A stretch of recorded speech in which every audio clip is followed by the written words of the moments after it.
Oh, oh, I see myself, but not really. There we go. Hold on, you guys, while I fix this. Let me see. Oh, goodness gracious. Is that going to work? I don't think that's even going to fix it. I don't think that's supposed to be that far over. That's part of the problem. All right, everybody. Thank y'all so very much. Let me bring that down. Um, which side is this? Okay, so that's why this side. Oh man, this green screen is giving me the blues today. I'm gonna tell you that right now. Hold on. Um, okay, there we go. And let's see about this side. Hey, everybody, come on in. Come on in. Come on in. Hold on.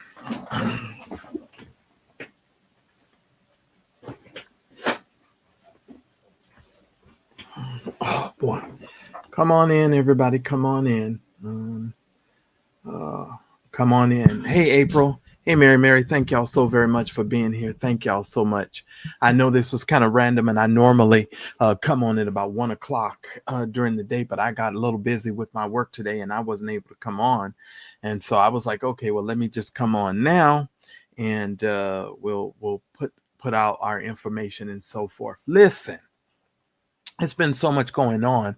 I hope all of you guys are doing good. I'm working on some business stuff, trying to get myself organized and focused on all of the work that I have to do. Shout out to all of you guys that are in the chat. Please hit the like button. Let me know that you are here and say what's up. Show some purple hearts, show some love. I don't know what's going on. Some people have a little bit of misconceptions as far as uh I'm concerned, or that I'm with this P Diddy situation. Let me address a couple of things, but before I do that, let me just go ahead and say shout out to Sharon T. Leonard. Thank you so very much for supporting the Mad Church Disease Program. If you are new to my channel, you can actually keep up with the channel by simply subscribing to our email newsletter. Our email newsletter keeps you all up to date on all of the things concerning the Mad Church Disease channel. Okay, so that's how we do that over here. So you guys can, of course, take care of that. Also, if you are supporting the program, every time we go live, we ask that at least 10 of you guys will support the program with at least $10 to help us cover the cost of running our program. We pay about $500 a year for StreamYard. StreamYard is about $500 a year. I believe it's 400. Let me do the math again. I'm sorry. Hold on. Let me do the math, because I don't want to tell you nothing that's false. Yes, it's $528, as a matter of fact. So if you guys can support the program, that will be very, very beneficial. And we would appreciate that. We just ask everybody to do at least $10 if you can. So thank y'all so very much for that. All right. I don't have any other announcements that I need to cover today. Unless you guys know something that you want to bring up to me. Right now, I don't have anything else to discuss. We can get right into talking about the Sean P. Diddy Combs trial. That's pretty much what we've been talking about over the last couple of days, and at this particular point in time. Now, tomorrow, what's tomorrow? Friday. Saturday, we will be back to our regularly scheduled program. I'll still probably do a recap of P. Diddy on Saturday, but we'll be bringing some hot topics and some things to discuss. We'll be doing a full show on Saturday night. So if you are watching the replay of this, just know on Saturday night, we'll be doing our full show. I don't think I'm going to do a show tonight, only because I need to work. Got to pay these bills. And so I need for you guys to just know that. So please hit the like button. And please make sure that you share the broadcast out. That will be very, very beneficial. All right. Shout out to April. Shout out to Sharon. Shout out to Miss Lex. What's up, Kevin Moore? Thank you so very much for joining me on today. Let me just address something. I'm just going over the trial information as it comes to me. I also am getting this information from a lawyer. So some of the stuff that I'm saying to you guys, I am getting from another individual, and this individual has a law degree. So I'm getting notes from that individual, and so I'm trying to best decipher the notes and to be able to give you some good information. And I do have somebody that is in New York that is sharing information with me. So if you guys, I'm doing the very best I can. I do not have an opinion whether or not uh, Cassie was abused. Do I think she was abused? Absolutely. I'm not giving you guys my opinion. I think some people need to stop internalizing this story. I do realize that some people have had a lot of abuse in their lives and they've gone through a lot of circumstances and situation, but don't put that off on me. I'm not giving you my opinion on whether or not Cassie is telling the truth and all of that kind of stuff. Because to be honest with you, I most certainly believe she is telling the truth. That's just me. Now, whether or not legally it's something that he could go to jail for, that's something different. And the only thing you have my opinion on so far is the RICO situation. I don't really believe that so far that we've been able to establish a RICO situation. Now, have we been able to establish, just based on the testimony in the last couple of days, whether or not there has been, prostitution and hiring sex people for all of that kind of stuff and for the freak-offs? Absolutely, we have. I do believe the sex charges are most certainly going to be, I think it's been proven. I don't think you need another witness to prove that. You had a man come up on the stand to say he took money from P. Diddy to participate in these freak-offs. That alone establishes. Now, what I'm about to get into today is the fact that they have been going over the bank records. They've actually pulled the bank records, and they have actually been testifying and having individuals to testify to the bank records. Okay, so you can't argue with that. So I do believe on the sex trafficking part, I do believe that the prosecution has established enough credibility and established the fact that that is something that has happened. But the RICO situation, no, that's totally different. Now, y'all remember that I told you, in order to establish RICO, according to my information and my study, you have to establish something called predicate acts. Predicate acts is very important to establish RICO. But we're just getting started, ladies and gentlemen. This trial is supposed to last almost 2 months. So there is a possibility that this stuff could be going on for the next 2 months. And they have a long time to establish this, right? So charge it to my head, not my heart. I am not a lawyer. I am getting some information from an attorney, and I'm trying to best convey it to you guys the best way I can. All right, moving right along. All right, so shout out to all of you that are hitting the like button and are sharing this broadcast. Shout out to all of you, and I really do appreciate it. Okay, let's get into it. Now, of course, you guys know that at one particular point, P. Diddy is probably one of the richest rappers in America. He has made a ton of money globally. He has branched off into clothes. He has branched off into all sorts of other things other than music. Now, of course, the main crux of this trial is about racketeering. It's about conspiracy. It's about sex trafficking and transporting individuals for prostitution. Okay, so keep that in mind. And you guys know, when you come over here, I try to keep the main thing the main thing.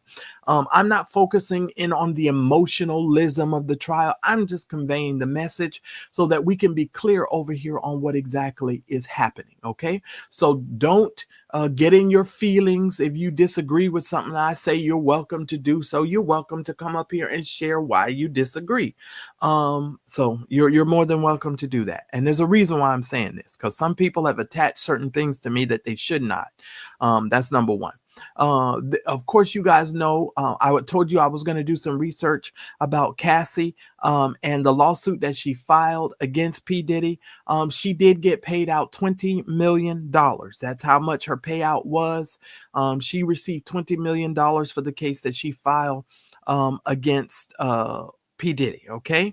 And she accused him of verbal abuse, physical abuse, and forcing her to participate in these performances. Now, in today's trial information, what's going to become very interesting is she actually testified that she actually purchased items for these freak-offs.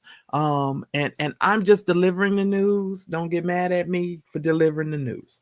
She said on the stand that she bought materials for the freak-offs. So if you're going out shopping for the freak-offs, it makes it very, very difficult for you to then later come back and say things like, oh, I was forced to do it, and I did all of this stuff, because they made me do it. Now, do I think that you could go out and buy material and still be forced on some level to do it? Absolutely, I do.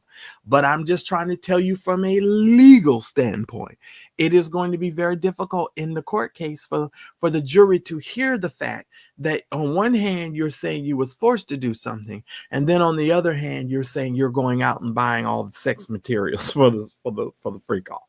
Just delivering the news. Okay.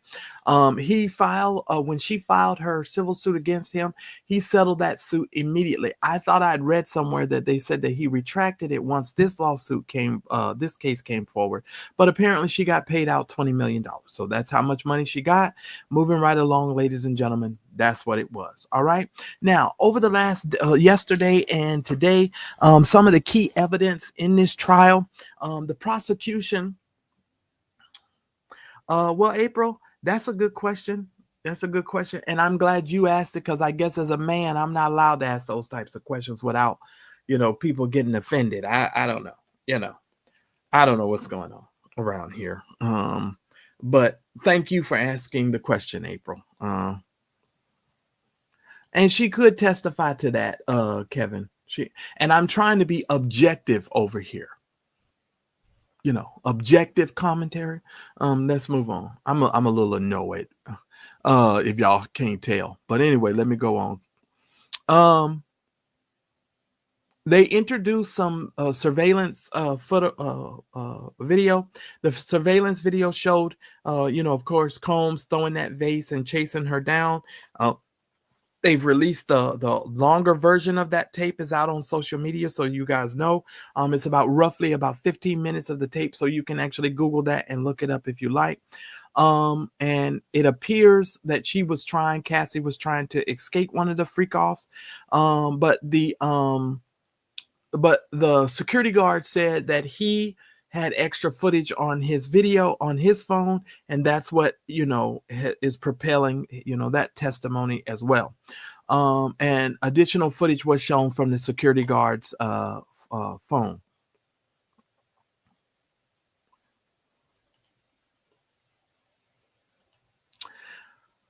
All right, so let me go on.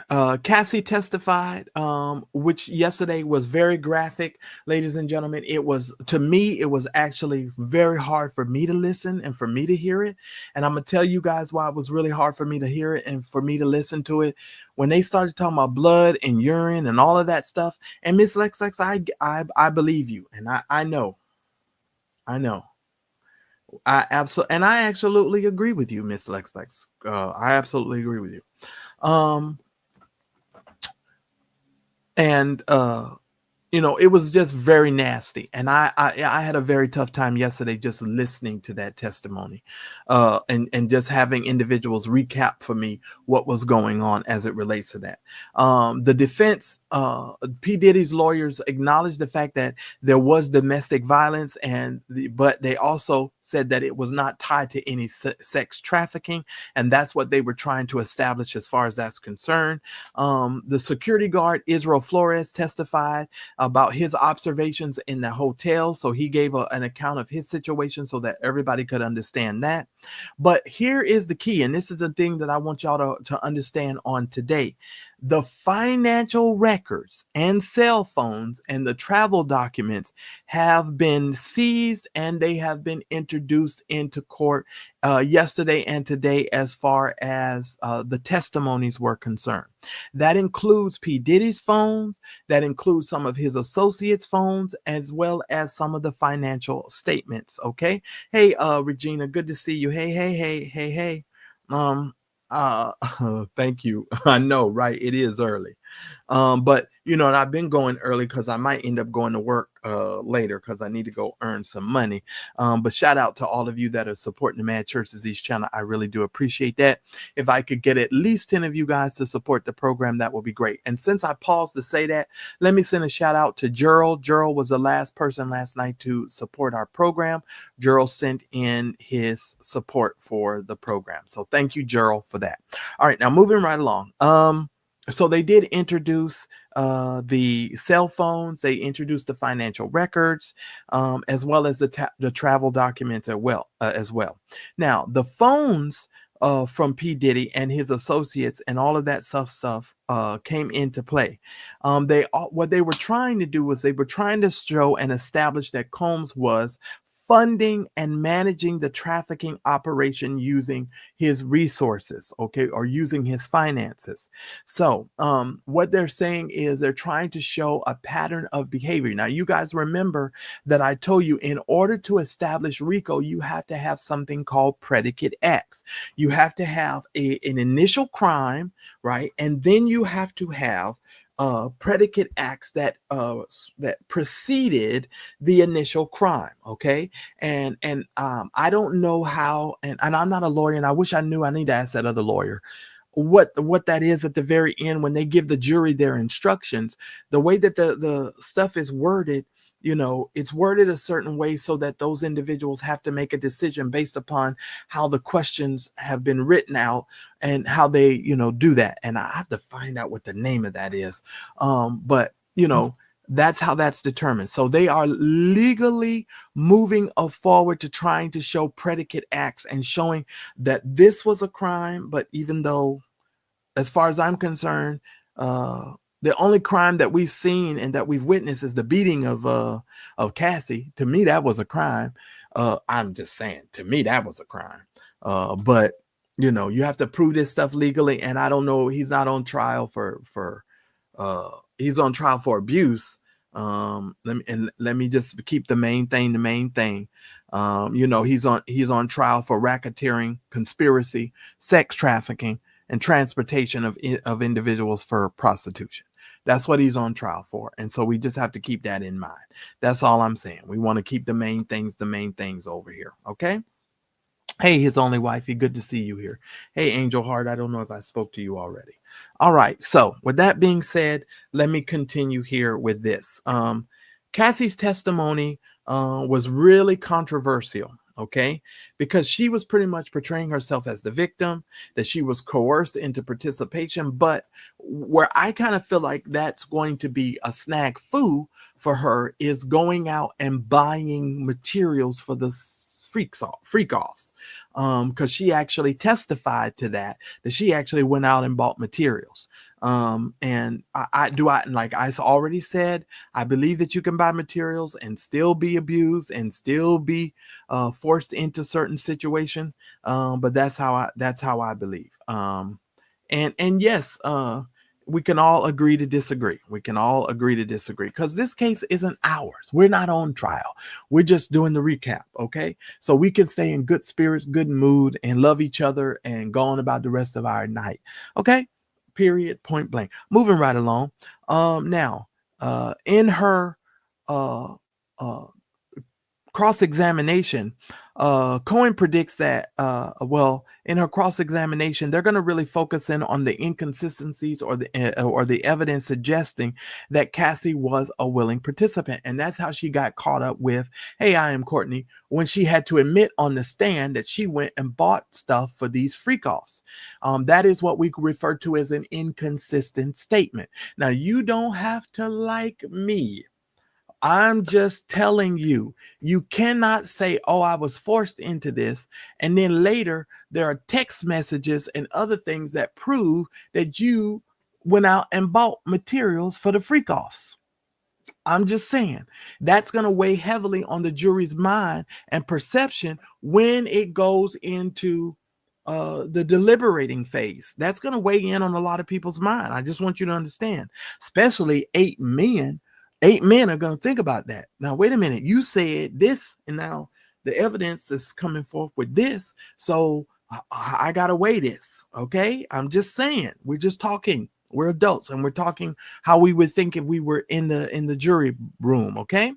Now the defense faces a challenge in not trying to alienate the jurors while aggressively questioning Cassie, because Cassie is looked upon as a serious victim because she was emotional. She's 8 months pregnant. So when that stuff happens, when you got to really hone in on a person, what the person has done, you have to tread lightly as a defense attorney, because you can't go in there hammering, because if you do, you're going to lose the jury. And so they are walking a tightrope with her. And so they can't really go at her like they would normally, these defense attorneys would want to go. Now, the surveillance video had a lot of impact on yesterday's testimony as well as today's, because the video is portraying Diddy as violent. But it doesn't prove sex trafficking. They're showing the video, but the video don't prove sex trafficking. Now, what goes into the sex trafficking, guys, is the other guy who testified that he was paid by Diddy to participate in the sex acts. That is the testimony that is weighing in on the sex trafficking part, that is to establish sex trafficking. Now, what the defense has to do is they have to counter the portrayal that's being portrayed about Combs. So they have to walk a very thin line. You can't beat up on the people if they're saying that they were abused or something like that, because now you're abusing them in the court system, and the jury doesn't take very kindly to that when they see people doing that. I'm just saying. You have to take they have to walk very, very kindly with that. Okay. All right. Now, Cassie is, because she is pregnant, it's affecting the timing of all of this. Having her to testify early really benefits the defense, because it's really going to allow the jury to focus on other evidence afterwards. So getting Cassie out of the way in the beginning and getting the focus of the jurors away from Cassie's emotional testimony is going to be very crucial for the defense, as far as them being able to chop down the evidence at a later point in time. Now, I want to share something with you. For those of you that watch the Young Thug trial, if you're familiar with the Young Thug trial, they let the prosecution present all of their evidence and get some of that testimony out. And if you all remember, later they started chopping down everything the prosecution said. They started cutting it, boom, boom, boom, boom, so much so to the point to where the prosecution got reprimanded by the judge. I mean, all sorts of things started happening inside of the court. Now, I want you all to understand something. In a court case, the tide can change. There are certain things that can happen in a court case that the momentum will switch from the prosecution over to the defense. Sometimes it goes back and forth. I kid you not. Anybody who watches trials, y'all know what I'm talking about. That happens all the time. Okay? Happens all the time. It happens all the time. All right? Now, Cassie's the star witness for the government. Y'all need to keep that in mind. She is the star witness for the government. So she's going to be grilled. She's going to be looked upon in a certain type of way. Okay. Now, I want to do some definitions for those of you that are a little bit confused. The freakoffs are just long sex parties. That's all it is. Now, who was participating in these sex parties? Male sex workers. How were they participating? According to the court documents, they were participating. They got them from Craigslist. So these were random people. God help me. I got to talk and tell this story. That's why I say I couldn't really listen to this yesterday. I couldn't listen to this yesterday. I just could not listen to this yesterday. These are random people, ladies and gentlemen. And they were going and having sex with no protection. I'm just telling you. Random people from Craigslist.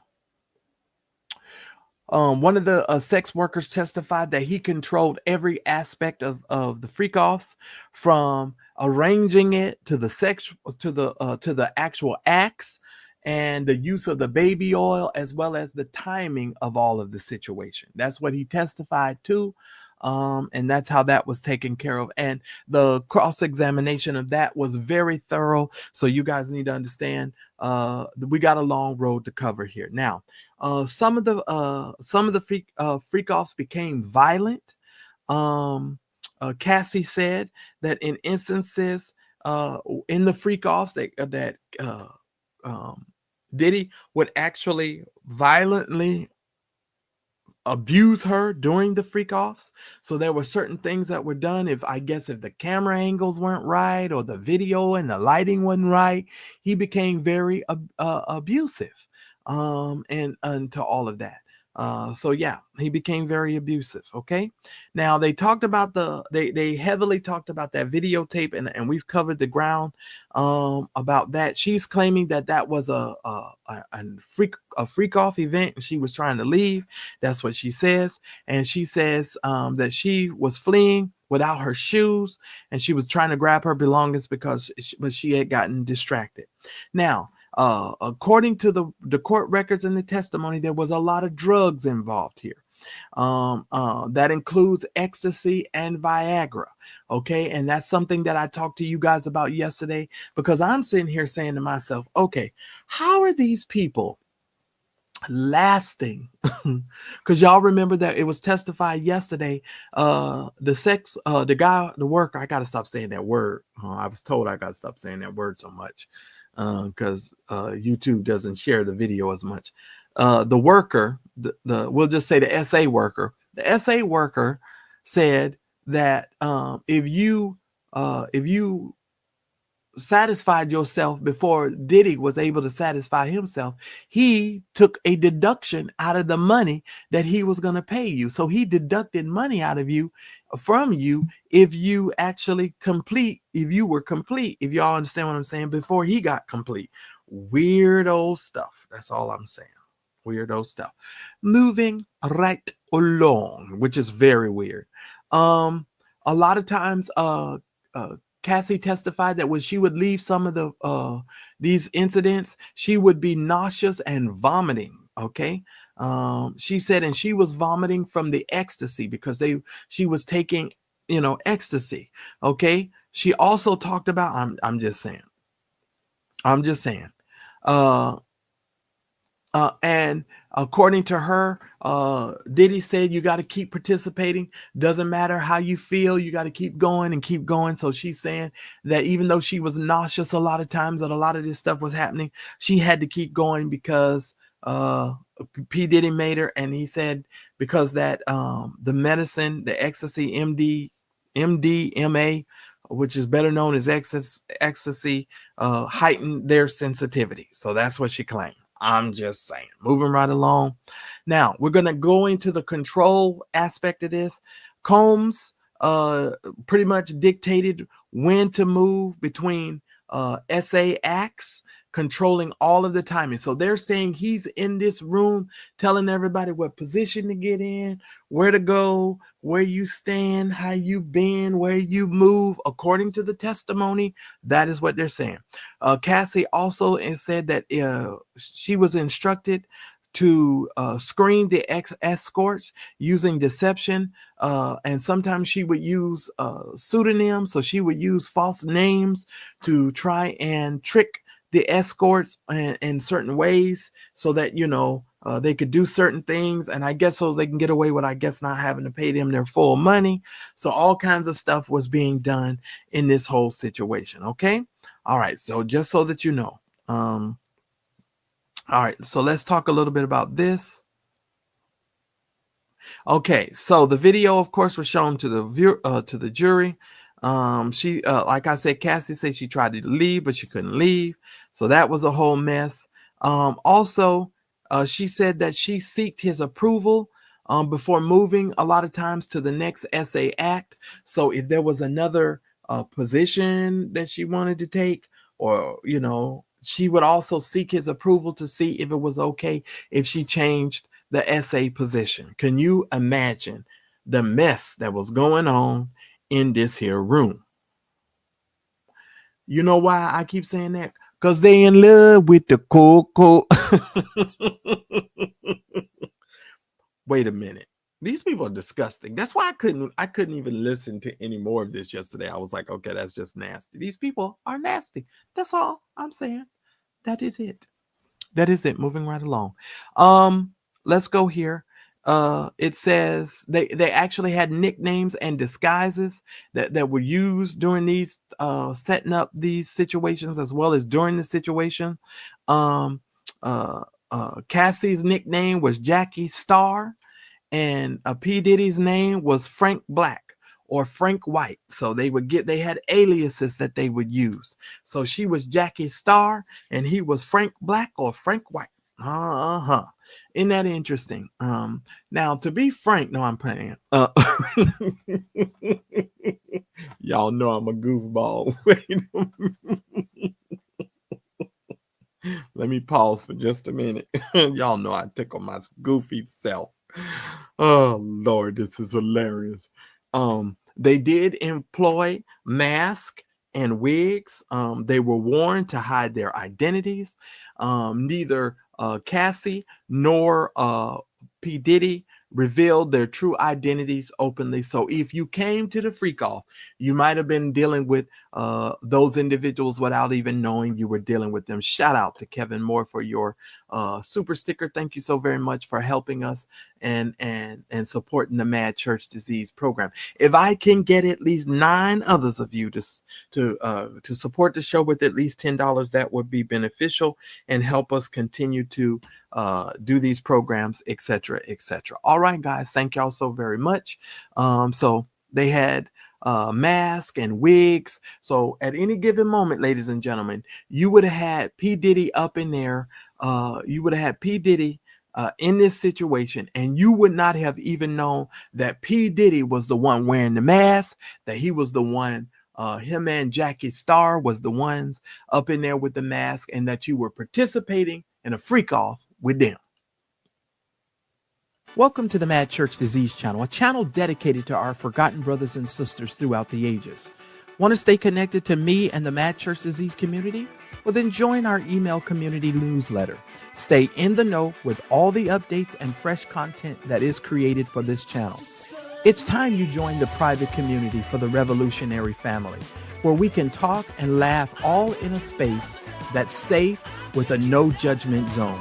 Connect with other members and build lasting friendships. The doors are now open. Want to stay connected and be notified each time I go live? Subscribe to the text community and be notified each time that we go live. Simply add your details for instant updates on all our lives. Are you a budding YouTuber or business professional who would like my thoughts on all things business related? Book a free 15-minute consultation where I can help with social media, YouTube, web design, and so much more. Book your consultation now and build your future. Get away from the rat race and build your business.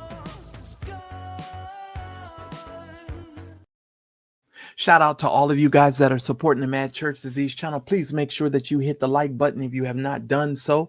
Yes, I can help you with YouTube, with web design. I can help you pretty much with all sorts of things as it relates to your digital business or just business in general. We can definitely talk. You can look for the link to description that is in the description of this video, and that will give you a breakdown of how you can actually book your free consultation as well. That information will be in the description for you down below. Now we're about to get into some crazy stuff that I got to tell you. Okay. Okay, here we go. Because this is about to gross me out. And I'm sorry if I'm taking my time because this is going to gross me out. First of all, the escorts are saying that they were paid anywhere between $1,500 to $7,000 for their participation. Now, I want to know, what's the difference between the $1,500 and the $7,000 payment? That wasn't answered for me. I would really like to know who got 7,000 and what was the qualifier for you to get the 7,000. Inquiring minds want to know what's that all about. Now, you all know that the escorts didn't get paid all their money if they didn't perform as directed, as I said. Mary said, I don't want to know. Yes, I do, Mary. I want to know why. Why would somebody get 7,000 and somebody else only get 1,500? I'm just saying. I'm just saying that's interesting. And payment was oh, somebody said that golden shower. You know what, Heavenly Dove? You might be right. You might be right. You might be right. Now that you're saying that. Now, because you had to shoot your jizz at when P. Diddy told you to. How do I know that? Because in court testimony, it was testified that Combs demanded that your jizz be placed on his chest and his nipple area. Uh-huh. You had to jizz on the daggone chest or the nipples. Crazy. Now listen here. This is why people are saying P. Diddy is a freak of the freaks. And people been doing polls trying to say who's freakier, R. Kelly or P. Diddy. First of all, we all need to keep in mind R. Kelly went after kids. These are grown-ups. To me, P. Diddy is freaky of the freaky. That's all I'm saying. He's the freaky of the freakiest. That's all I'm saying on that part. Freaky of the freakiest. That's what I'm saying. All right, moving right along on that. Now let's see about the testimony about the baby oil. Let's talk about the baby oil for just a minute here. Baby oil was applied every 5 minutes during the Freakoffs to maintain a glistening appearance. So you had to be shining like the sun.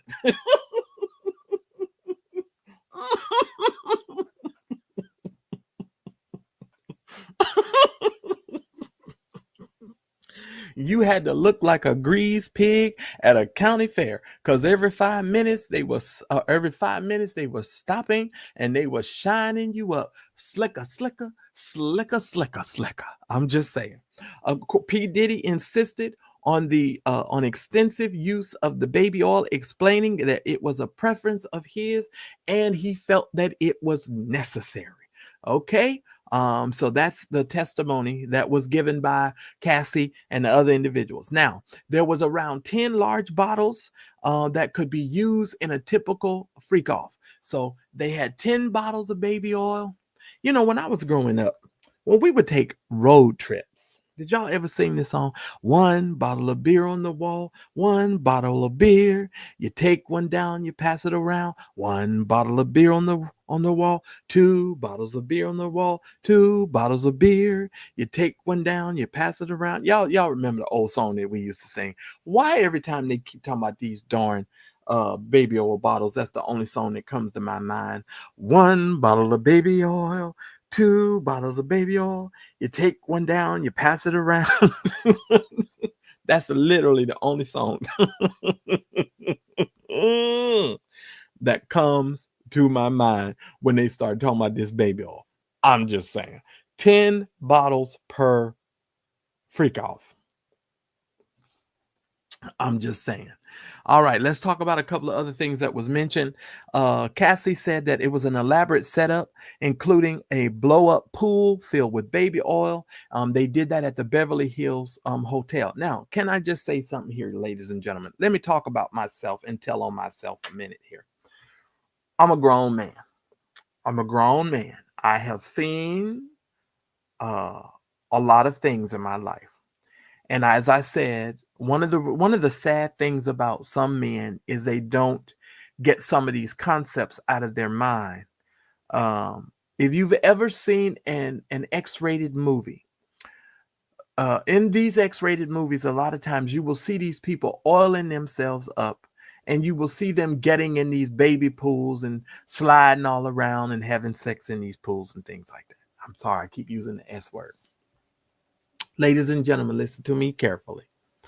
This is stuff. Now, I'm not saying that's wrong. I'm not even saying that's a bad thing.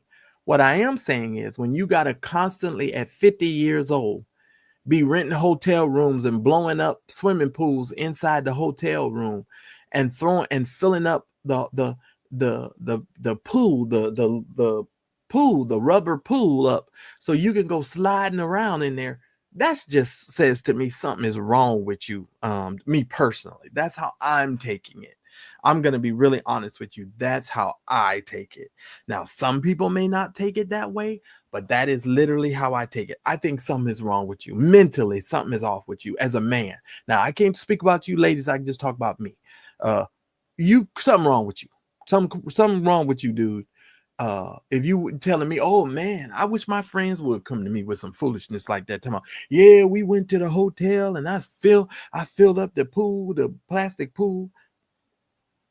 You see the look on my face? That's what I'll be doing. You did what?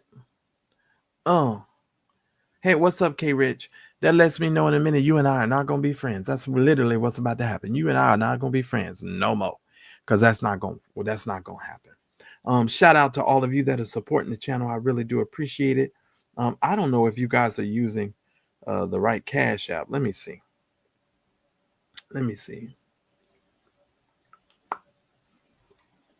All right. So that's who did the other one? Who did this? Hold on. I'm sorry, y'all. I had to take a moment to figure out who did what. Okay, that's Gerald. All right. So who did the other one? Hold on. I'm going crazy here. I don't know who the other one was. Oh, wait. All right, Karen. Shout out to Karen. Thank you so much for supporting the Mad Church Disease Show. Karen, thank you so very much. Now I just need 8 more of you to support the program. So shout out to all of you, and shout out to the 8 people that are soon to support the program. We'll mention them as well. Thank y'all so much. No, I'm leaving where? Leaving what? What are you talking about? Oh, no, I'm not leaving, not yet. We still got stuff to talk about here. So let me give you guys a legal synopsis from an attorney. His name is Rich. All right. Rich says Ventura's testimony reveals a complex relationship involving love, but also coercion, abuse, and control. So this is a legal expert. This is what he's saying. He's saying that it shows love, but also coercion, abuse, and control. Oh, I'm sorry, Kevin. I'm like, no, I ain't going nowhere. Hey, Wanda, thank you so very much for supporting the channel. I really do appreciate it. I'll take all the support I can get on the channel today. But if I can get at least, what number are we at? 7. I'll do 7 more of y'all to support the show with at least $10. That would be very, very beneficial. Thank y'all so much. Moving right along. Where was I? So that's that. Now, Rich says that this case primarily deals with domestic violence as well as potential sex trafficking and racketeering. So even Rich is saying at this particular time, he's not leaning in the direction of sex trafficking nor racketeering at this point. I'm not a legal expert, so I can't even give you my commentary on that. But what I would say is I think it has been established that there's been some sex trafficking. I'm sorry, that's just me. But moving right along, the video evidence strongly supports the claims of domestic violence, but may not alone prove trafficking or racketeering. That came from the attorney Rich, not me. So that's not my opinion. That is the legal expert Rich. That's his opinion. Now, he says the prosecution strategy to call Cassie early highlights the importance and as a witness covering the abuse and the alleged criminal enterprise. Now, also, her testimony emphasizes the power imbalance and the control in the relationship, despite all of the elements of the consensual interactions. And so Rich says that the power dynamic is what's really important there as well. So we always have to keep that in mind. And I always tell people this when preachers and pastors get into these types of situations, because people always like to discredit and not understand that the pastor is in the position of leadership. And if a pastor is in a position of leadership, that is most certainly going to be why the pastor it always ends up getting into trouble. Okay. Now, so the bottom line, Cassie's testimony yesterday and today provides real good insight into the abusive environment, also the freakoffs, and she's trying to establish that it was pretty much controlled by P. Diddy. She talked about the abuse. She's talking about the coercion, the drug use. They also have gone into the financial exploitation of it and the SA workers. You guys know I also told you earlier in this video that they brought out financial documents so that they could trace the money. So that was also brought out as well, so that the money could be traced as well. So that's important for all of us to keep that in mind and to keep an understanding as it relates to that, because that is a key to this case. And that's very important as far as I'm concerned. And shout out to all of you that are here. Please make sure that you hit the like button. Shout out to Kevin Moore for his super sticker of $9.99. Shout out to Wanda. Wanda, thank you so very much for your sticker. We appreciate that as well. Thank y'all so much for the support that you give the Mad Church Disease channel. Hey, Alex, good to see you here.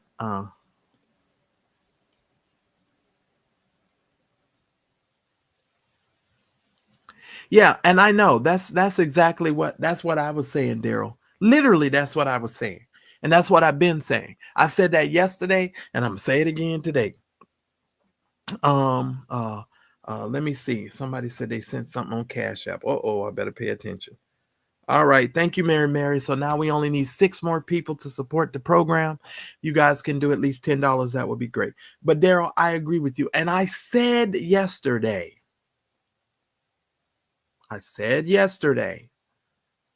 that I do believe that the prosecutor has shown a very clear evidence as far as sex trafficking is concerned, and with those escorts.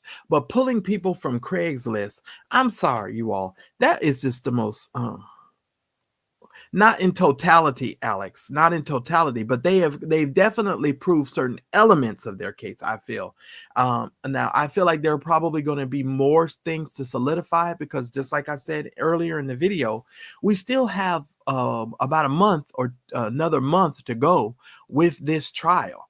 So it's going to depend upon how everything is played out, as well as the jury instructions, because how the jury instructions are written are very crucial. I wish I knew, what's that called when they give the jury those instructions? Wait, let me find out. I'm sorry, y'all. I'm Googling while I'm talking to y'all. What is it called to provide jury instructions at the end of a trial? What's that called?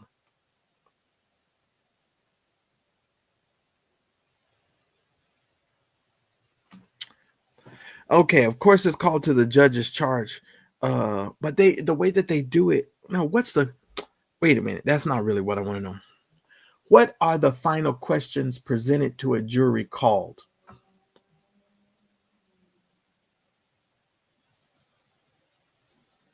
No, I want to know what the paperwork is called. The jury instructions, okay.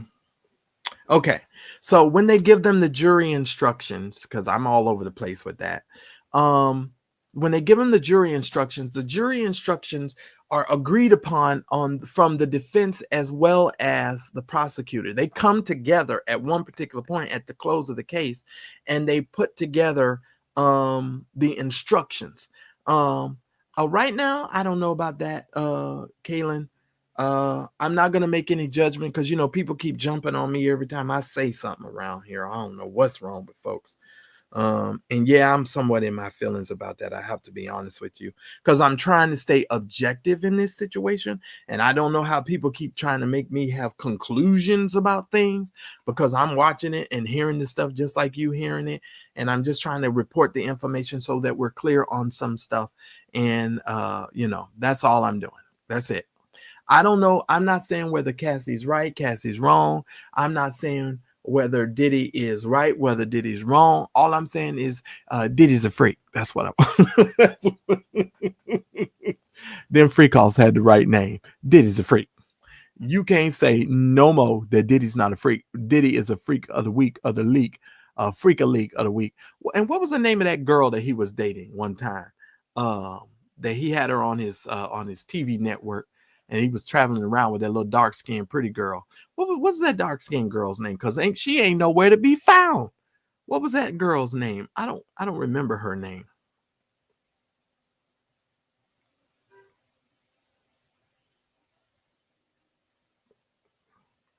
Okay, well, we shall see. Yeah, the deliberation instructions. Yes, that's correct. Yeah, the jury instructions. The jury instructions are actually Young Miami. That's right. That's her name. Where is Young Miami? Anybody know where Young Miami is? Is she hiding under a rock? Where's Young Miami? She better not use none of her credit cards or nothing, because I'm sure the government is probably looking for her.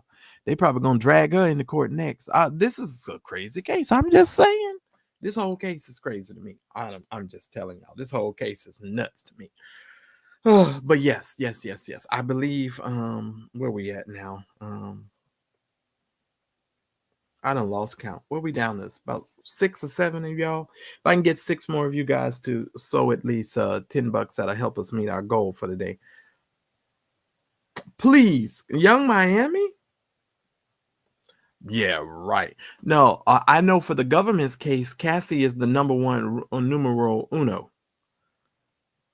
She in hiding. She got to be in hiding. Ain't nobody seen or heard from her. And y'all know one of the prosecution's witness has been missing. Is missing. I don't know if that's her, because I know they said one witness for the prosecution. They can't find him.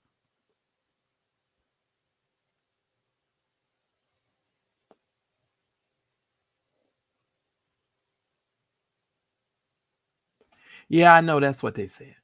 Yeah, I'm trying to get better with that word. You know, I just got to think of another term for it. I just my mind just goes a blank. So yeah, when they go through the deliberations process, they have to agree on the questions. So they'll sit in court, and most of the time your lawyer will tell you not to come to court that particular day, that they're going over the questions and all of that kind of stuff. So you get to sit that one out. I don't know if it's legal, if you have a right to be in the courtroom during those questions, but I just know personally, from personal experience, you're typically not in the courtroom when they come up with that stuff. So that's all I'm saying on that note. Yeah. So in because I try not to keep you guys too long, Cassie's testimony provide detailed insight into the abusive environment of the Freakoffs controlled by Diddy. She was highlighting the abuse, coercion, drug use, financial exploitation of the SA workers, and also the broader scope of alleged criminal activities. The jury, pay attention to the statements that I am making. The jury will need to weigh this complex evidence to decide on charges ranging from domestic violence to SA trafficking. Okay. Now, is there going to be proof as far as domestic violence is concerned? The only video that we have, or evidence that we have, of some type of violent situation was the hotel. Now, there were some pictures used from Cassie's phone also. I do believe I told you guys that yesterday. They used some of her text messages. One of her text messages, I didn't go over that with y'all. One of her text messages said, I'm ready to be freaked off all the time. She sent a text message to Diddy telling me she was ready for a freak off. She sent a text message to him and said that. That was one of her text messages. Just saying. Ladies and gentlemen, this summary is based on courtroom testimony and analysis presented from attorneys and individuals who are connected and reporting on this case on a nationwide scale. I appreciate my source giving me this information, and I will, of course, keep all information confidential. Thank you so very much, and I really do appreciate it. Thus far, ladies and gentlemen, I will report on the rest of today's trial. I'll lead today's trial information tomorrow as well, so I'll take you back and bring you up to date up into the time that I come on live. So that is what has been testified to at this particular point. But that is the situation, ladies and gentlemen. Thank you so very much for listening and watching. And I want all of you to make sure that you enjoy the rest of your daggone day. Thanks everyone for watching. Your support means the world to us. Please make sure that you hit the like button, and please make sure that you subscribe to the channel, and make sure you hit the bell icon, and make sure you press all notifications so that way you will never miss any of the exclusive content that comes on my channel. Make sure that you never miss a video. Now, I try to go live every day about 2:30 Pacific Standard Time, which is about 5:30 Eastern Standard Time, and then I come back at night at around 8:30 Pacific Standard Time, which is about 10:30 Eastern Standard, with some more exclusive content. So if you want more Mad Church Disease show content, we love for you to become a member, a revolutionary member of our channel. Please make sure that you hit the join button that's right next to the subscribe button or somewhere around here so that you guys can receive access to special community posts. You guys get all of the access to my community only lives, because we've got some sipping chats that we're going to be doing, and you guys will get exclusive content. So just make sure that you head on over to the channel page, click on the join button, and make sure that you do that. Thanks again for watching. I appreciate your love and support, and I'll see you on my very next video. We are Mad Church Disease, helping you understand that Jesus plus nothing is everything. This is a show for everyone, believers and non-believers, from churched to the unchurched.